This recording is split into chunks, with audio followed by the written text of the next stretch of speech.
One feral hog can destroy an entire property in a single night.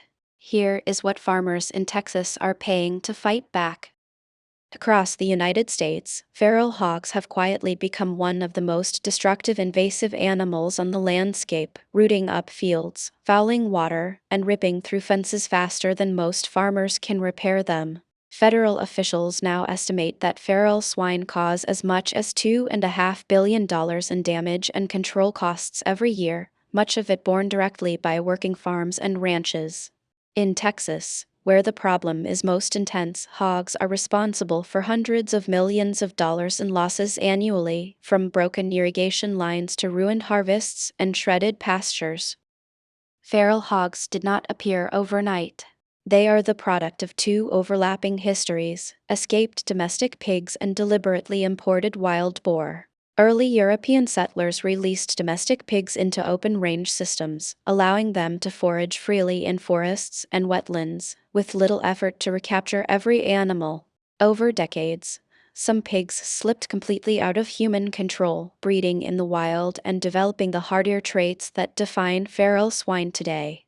Later, in the 20th century, landowners and hunting clubs in several states brought in Eurasian wild boar for sport, releasing them into fenced preserves that did not always hold.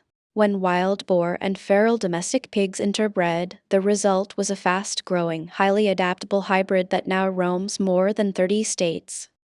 What makes these animals so difficult to control is their reproduction. A female hog, or sow, can start breeding at roughly 8 months of age if food is abundant, and she is capable of producing 2 litters roughly every 12 to 15 months, with each litter ranging from about 4 to a dozen piglets. Under ideal conditions, biologists say a wild pig population can double in as little as 4 months, and even in more typical situations, herds can grow by around 20% each year without intensive control. That kind of growth means a local group of a dozen hogs can swell into several dozen within a couple of seasons, spreading out across neighboring farms and forests. The damage happens mostly at night. Feral hogs feed by rooting and wallowing, using their snouts like plows to dig through soil in search of roots, grubs, and crops. A single animal, or a small sounder of 10 to 20 hogs, can tear up close to an acre of ground in one evening, flipping sod, breaking irrigation lines, and flattening young plants. Landowner surveys in the South estimate that intense hog activity on cropland can create losses worth hundreds of dollars per acre, and in high-value fields, farmers say the hit can reach $1,000 or more once yield losses and repair costs are added up. Row crops sit squarely in the crosshairs. Producers of corn, peanuts, soybeans, and other staples report that hogs often target fields just as seeds germinate or as ears and pods fill out, when plants are both palatable and vulnerable. A recent 12-state survey found more than $200 million in direct crop losses to feral hogs in a single year, with corn and peanuts among the hardest hit. For one Texas grain and peanut farm, that toll became painfully real when a sounder of roughly 15 hogs moved in over the course of a single growing season. By harvest, the owner calculated that torn rows, trampled seedlings, and uprooted plants had robbed him of roughly $8,000 in marketable crops. The animals did not stop there, returning later to damage hay fields and dig around equipment storage areas.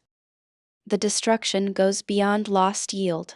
When hogs root and wallow, they loosen soil and strip protective vegetation, accelerating erosion on sloping fields and along stream banks. Researchers in Arkansas, Louisiana, and Texas have documented significant hog damage not only in cropland but also in forest and pasture, where bare ground leads to sediment washing into creeks and ponds. That sediment is often accompanied by something else: feces.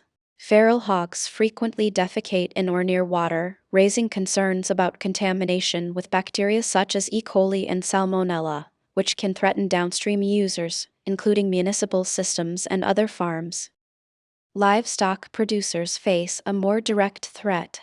While hogs mostly eat plant material, roots, and invertebrates, they are opportunistic omnivores that will consume eggs, young animals, and carrion when available. Ranchers report occasional cases of hogs preying on newborn calves, lambs, and goat kids, especially in rough or brushy terrain where human oversight is limited. Even when they do not kill animals outright, hogs push into feeding areas, contaminate hay and water troughs, and tear up pasture that cattle, sheep, or horses depend on, forcing producers to spend more on supplemental feed or replanting. Disease adds yet another layer of risk. Feral swine can carry more than 30 viral and bacterial diseases and a long list of parasites that may affect livestock, wildlife, and even people. Among the most worrisome are pathogens like salmonella, certain strains of E. coli, and various forms of tuberculosis, all of which can move through contaminated water, soil, or direct contact with domestic animals. Federal agencies warn that a significant outbreak linked to feral hogs could shut down meat exports or force costly quarantines, multiplying the economic toll far beyond one damaged field. In response, government agencies have tried to mount coordinated control programs, but results on the ground are mixed. The United States Department of Agriculture runs a national feral swine damage management program that combines trapping, aerial gunning, and technical help for landowners, and federal estimates now include hundreds of millions of dollars spent each year on hog control efforts. States like Texas, Oklahoma, and Georgia have added their own initiatives and grants, yet surveys still show rising hog numbers in many regions, suggesting that current spending and tactics are not enough to outpace reproduction. Many farmers describe hog management as a constant, never-ending fight that continues even when budgets and personnel tighten. That is where private prevention and do-it-yourself measures come in, often at significant cost. One of the most effective tools is reinforced fencing, especially high-tensile wire or mesh designs with buried footers that prevent hogs from simply rooting under the barrier. Extension experts say a properly installed hog-resistant fence around a small property can cost from several $100s at the low end to a couple of $1,000s or more, depending on acreage, terrain, and steel prices. For larger farms, landowners often choose to harden only the highest value fields, such as vegetable plots or seed production acres, knowing they cannot realistically fence every acre that hogs might reach. In many states, hunting is another piece of the response, but it is rarely a complete solution. Texas, for example, classifies feral hogs as an invasive nuisance species, allowing year-round take with landowner permission and encouraging trapping and aerial gunning on private land. Other states set similar liberal seasons and bag rules to keep pressure on hog populations, and guided hunts have become a niche business in some rural communities. Even so, wildlife biologists stress that recreational hunting alone usually removes only a small fraction of the animals needed each year to shrink overall numbers. Coordinated trapping, professional removal, and, in some regions, toxicants are still needed to make a serious dent. For farmers, the economic equation is stark. Surveys show producers in hog-affected states spend hundreds of millions of dollars annually on control measures, including fencing, traps, ammunition, fuel, and labor, in an attempt to prevent or reduce damage. When that spending is compared to estimated losses that can run into the thousands or tens of thousands of dollars per operation each year, many conclude that prevention, while expensive, is cheaper than absorbing repeated hits to crops and livestock. For some, hiring professional wildlife control operators, at rates that can reach hundreds of dollars per visit, becomes part of routine operating costs.